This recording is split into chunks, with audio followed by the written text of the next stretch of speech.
Bom, eu me chamo Felipe, sou natural de Niterói, estado do Rio de Janeiro. Moro em São Paulo já há alguns anos, é a cidade que me acolheu e que hoje eu posso falar que eu sou muito feliz aqui. Eu sou o segundo filho num total de 4, né? Tenho 2 irmãs e um irmão.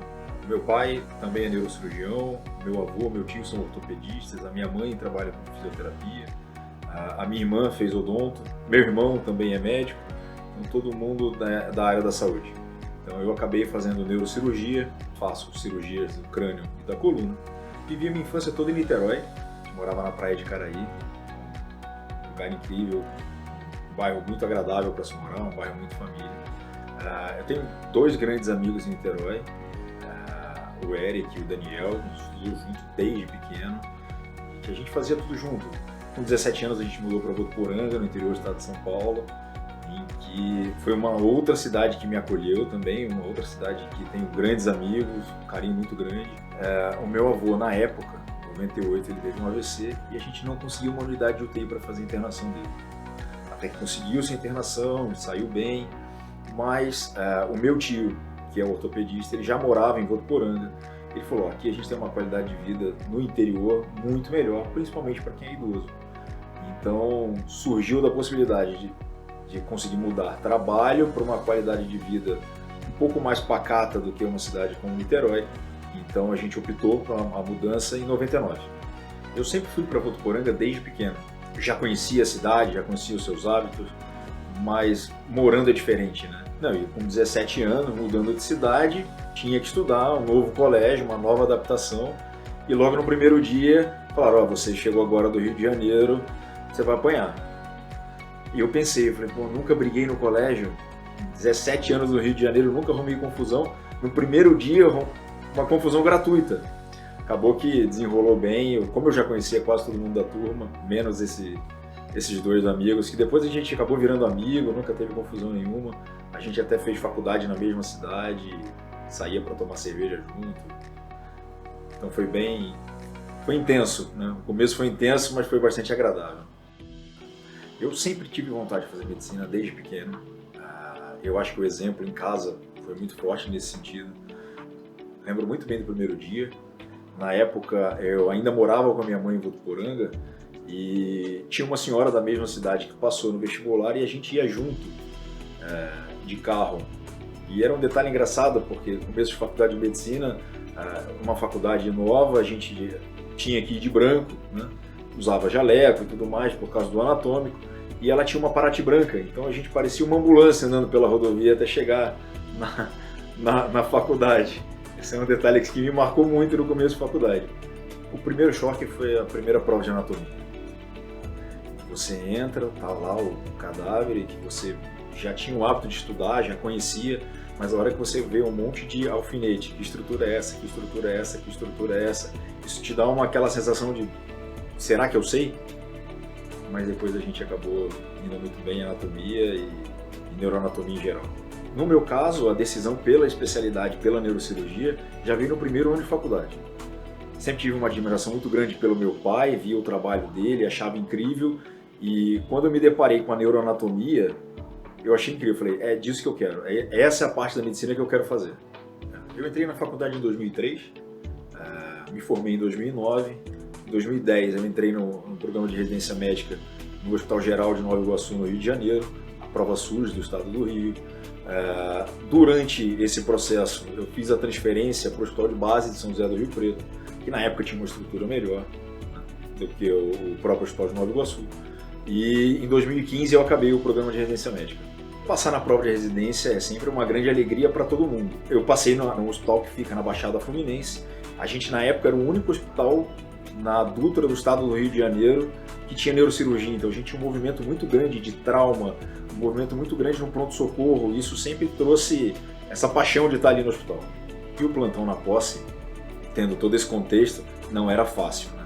Então a gente tinha, às vezes, muitas cirurgias no plantão só, às vezes não dava para descansar, e no dia seguinte você tinha que estar ali acordado cedo, já produzindo toda a rotina da residência. E dessa forma eu fui focado com esse objetivo até o final da minha faculdade. Cara, a minha mãe é a pessoa mais incrível que eu vejo no mundo, é o exemplo que eu tento seguir de ser humano. entendeu? Eu sempre brinco, falo, mãe, a sua régua é muito alta, é difícil chegar nesse padrão. E eu olho com admiração para tentar ser muito parecido com ela. A minha mãe sempre me apoiou, basicamente todas as minhas decisões. Quando eu falei para ela que eu queria fazer medicina, ela falou, filho, corre atrás do seu sonho. E foi uma das pessoas que viabilizou esse sonho, né? Ela conseguiu contribuir com tudo isso e foi uma pessoa super importante na minha formação médica. Meu pai, novamente, como o exemplo da minha mãe, é um grande exemplo, né? É um grande exemplo como pessoa, achei ele uma pessoa incrível, e muito mais hoje um exemplo médico, né? A gente faz a mesma profissão, eu idealizei fazer a mesma profissão que ele, e a gente consegue conversar sobre o que a gente viu. Eu via na residência, ele no consultório, a gente dividia informações, hoje cada um no seu consultório, e a gente tem um detalhe que é importante, que a gente consegue ajustar as agendas e operar junto, trabalhar com seu pai dessa forma e poder aprender com ele ali ao vivo, isso é incrível. A minha irmã, Ingrid, é a mais velha, né? É um ano mais velha do que eu. É um outro exemplo que eu gosto muito de seguir, é uma pessoa que eu gosto de discutir tudo do dia a dia, saber a opinião dela. É uma super mãe, tem 2 filhos incríveis, hoje ela é dentista em Porto Alegre, né? Dá aula em faculdade, trabalha o dia inteiro, se dedica muito aos filhos, é uma pessoa incrível. O meu irmão é um pouco mais novo do que eu, quase aproximadamente uns 10 anos mais novo do que eu, também formado em medicina, ele fez faculdade na Federal Fluminense em Niterói. Hoje ele trabalha muito na área de políticas sociais, né? Programa de saúde da família, dedicado mais a essa área clínica, não cirúrgica. Também é um menino incrível, com uma filha linda, muito dedicado à profissão, muito dedicado à família. E a minha irmã mais nova, tem 18 anos, ainda no processo de vestibular, ainda decidindo o que vai ser da vida, também é uma menina incrível. Eu sempre tive vontade de ser pai, sempre. Desde 15 anos eu já penso, falo, pô, quando eu tiver meu filho, quando eu tiver minha filha, e ter eles hoje na minha vida é uma coisa incrível. A criança alegra a casa, né? Uma convivência o máximo possível, dedicação de abrir mão até de produzir mais em trabalho para poder ter mais tempo com eles, isso não tem preço. Então o Vitor tem 4 anos, né? Ele mora no interior de São Paulo, na cidade de Barretos. É um menino incrível, um menino super alegre, super educado, brincalhão, e eu espero poder guiar ele, orientar ele, ajudar ele a ser a melhor pessoa possível. E a Sofia, a pequenininha, né, vai fazer 2 anos agora, acaba despendendo muita energia para morar mais perto, né?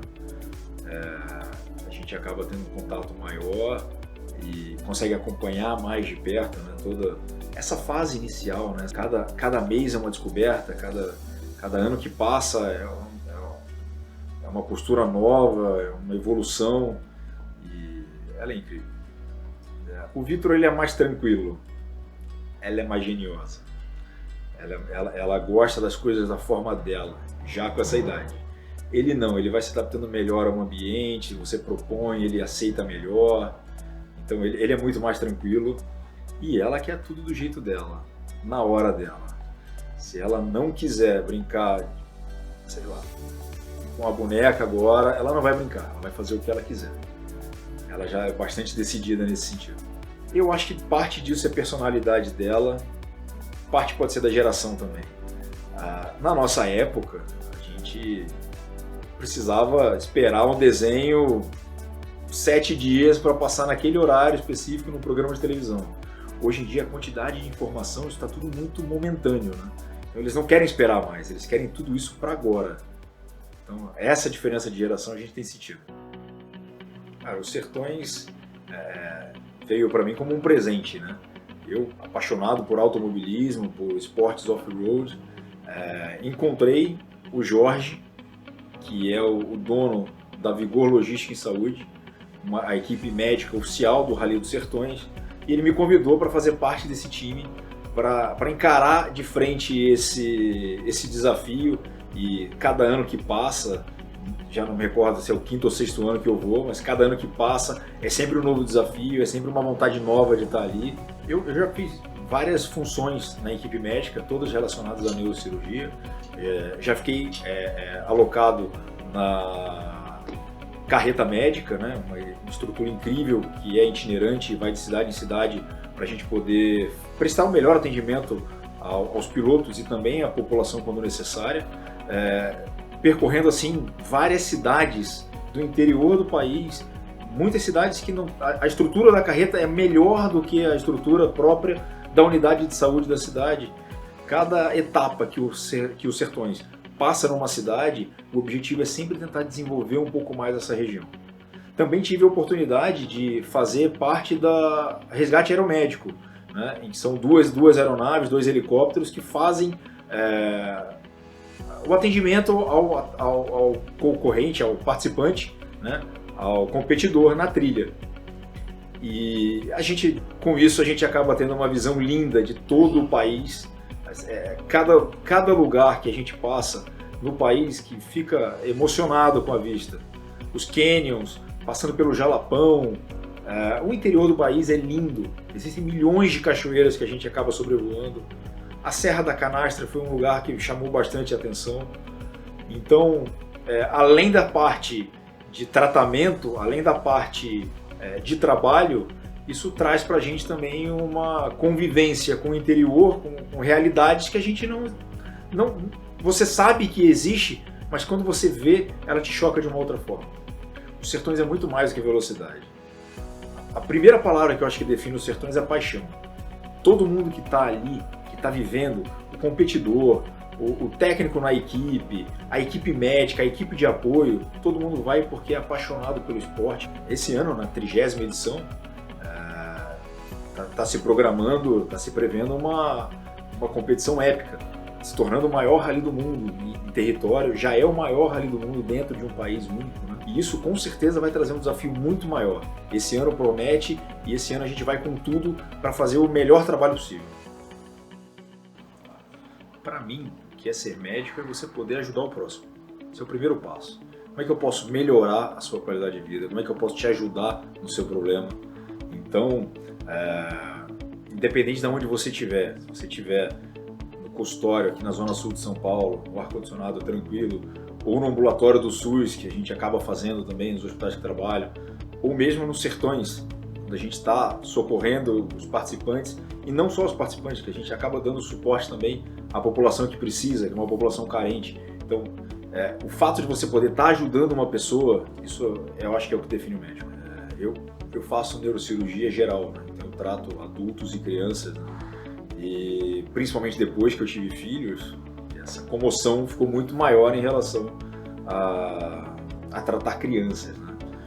Nesse tempo agora, no Hospital Geral de Tapecerica da Serra, eu acabei operando uma menininha de 3, 4 meses com hidrocefalia e que já tinha colocado uma válvula e a válvula tinha obstruído, ele já tinha que passar por um novo procedimento e que teve uma dificuldade grande de acesso à anestesia, o pessoal da UTI neonatal, da pediatria, a gente também tentando ajudar, 2 horas tentando pegar acesso a uma criança, não conseguia, e ela precisando da cirurgia com urgência, até que a gente conseguiu um acesso central, a cirurgião pediátrica ajudou nesse sentido, a gente conseguiu o acesso central, conseguiu fazer o procedimento, e hoje ela está bem em casa e pode ter todo acompanhamento e desenvolvimento de forma adequada.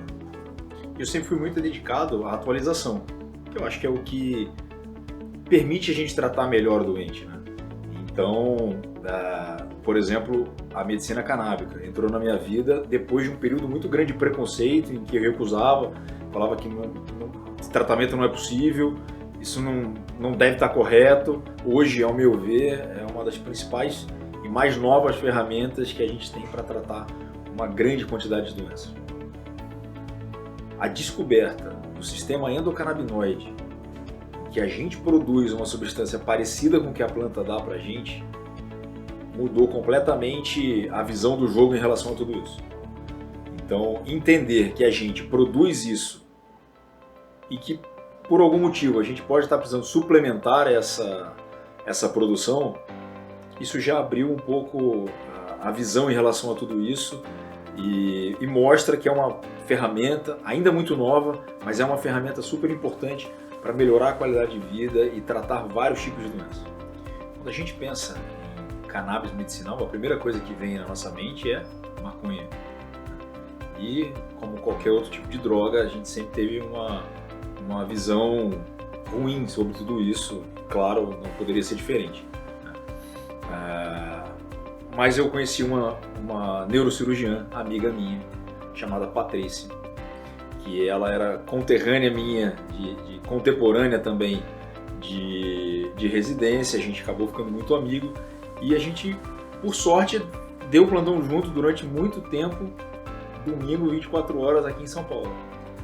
E ela sempre começou a estudar um pouco mais sobre cannabis medicinal e vinha falar para mim, me mostrava, e eu ainda tinha preconceito, falava não quero saber disso, eu acho que isso não funciona, eu acho que é balela. Até que ela montou o curso, chamado da Weekend Academy, e aí ela falou, faz o curso, vem quebrar esse preconceito, muda esse paradigma. Matriculei no curso, um pouco cético ainda, mas super interessado agora a entender um pouco mais sobre isso, tendo visto os bons resultados que ela já tinha me mostrado, e a literatura estava mostrando também.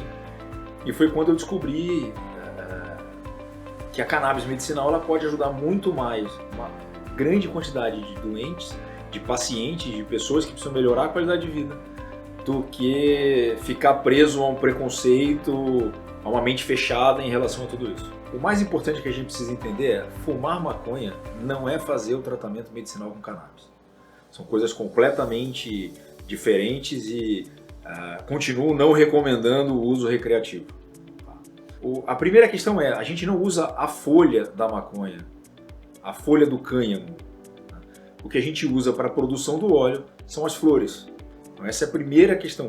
Quando você pensa em maconha, a primeira imagem que vem é a folha.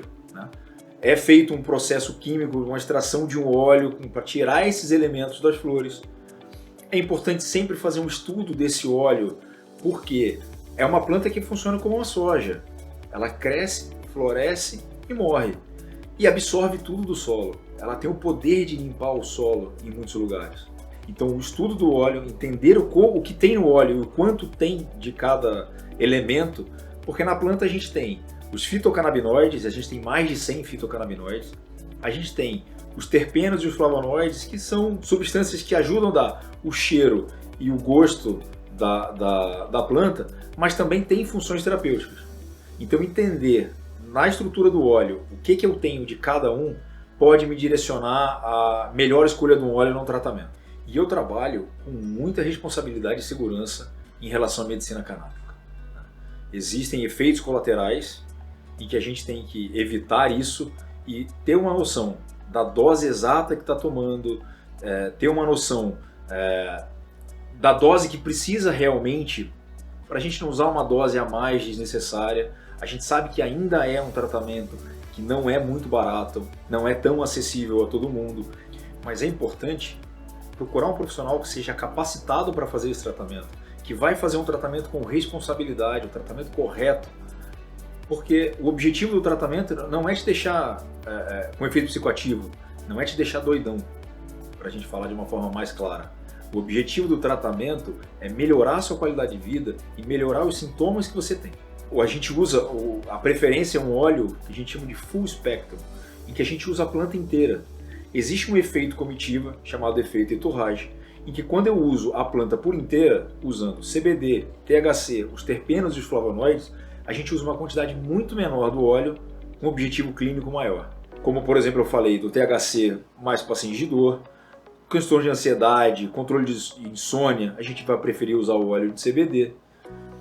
Pacientes com autismo, crianças com autismo, principalmente o óleo com CBD. Eu quero chamar a atenção para as principais doenças neurológicas, como o Parkinson e o Alzheimer. São condições que geram uma grande demanda de energia, principalmente dos familiares. Com o tratamento com o canabidiol, a gente consegue uma melhoria na qualidade de vida, um atraso no déficit cognitivo, o que a gente chama de demência. A gente tem melhoras dos sintomas, no exemplo do Parkinson, os sintomas motores, como aquele tremor, o andar característico, e a gente tem melhora também dos sintomas não motores, como ritmo intestinal, qualidade de sono, até o quadro demencial também. Então, é importante que a gente faça a avaliação individualizada de cada paciente. E é essa individualização no tratamento que faz a diferença. E é importante também os familiares nessas condições entenderem que a melhora na qualidade de vida do próprio paciente, isso reflete na qualidade de vida da família. Isso é o mais importante, porque é uma condição que traz um prejuízo muito grande no dia a dia da família.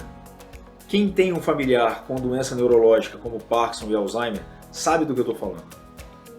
Eu acabo recebendo nas redes sociais muitas perguntas em relação ao tratamento. Aqui, a partir de qual idade eu posso usar? Funciona para o meu pai? Minha mãe tem dor nas costas? Funciona para minha mãe? Existem muitas crianças com autismo grave que têm um benefício clínico muito grande usando canabidiol. Existem idosos com dor crônica que faz o uso do óleo, principalmente com THC, isso traz um benefício, um controle da dor e a melhora na qualidade de vida. Então, existe uma grande quantidade de patologias, de doenças que a gente pode tratar. Então, com o tratamento correto, feito de forma responsável com o canabidiol, a gente consegue melhorar a qualidade de vida desses doentes. E o mais importante, como eu disse, na questão da responsabilidade do tratamento com medicina canábica, é entender a procedência do óleo. Como eu gosto de fazer. Eu particularmente prescrevo da Maria Flor, é uma associação canábica do interior do estado de São Paulo, na cidade de Marília, em que tem uma condição de estudar o óleo, de consciência na plantação, na extração da planta, tudo de forma correta e adequada, como também uso medicamentos que são produzidos, por exemplo, nos Estados Unidos, e aí precisa de um processo na Anvisa, em que é muito simples de ser preenchido hoje em dia. O pessoal do acolhimento dessas empresas, eles já fazem esse processo para ajudar. Em geral, nesses 2 meses, dura, dependendo de 10 a 15 dias, todo o tempo de processo para esse medicamento já estar na sua casa. Essa é a minha história. Foram os passos que me trouxeram até aqui. Eu amo o que eu faço, eu amo a neurocirurgia. O desafio da medicina canábica me trouxe uma energia, uma vontade muito grande. Eu vejo pessoas com dor, com sofrimento, apresentarem um sorriso no rosto porque estão sentindo melhor a sua qualidade de vida. Isso realmente não tem preço. Meu pai sempre me trouxe algumas frases desde que eu era pequeno. O futuro não é o lugar para onde vamos, é o lugar que construímos.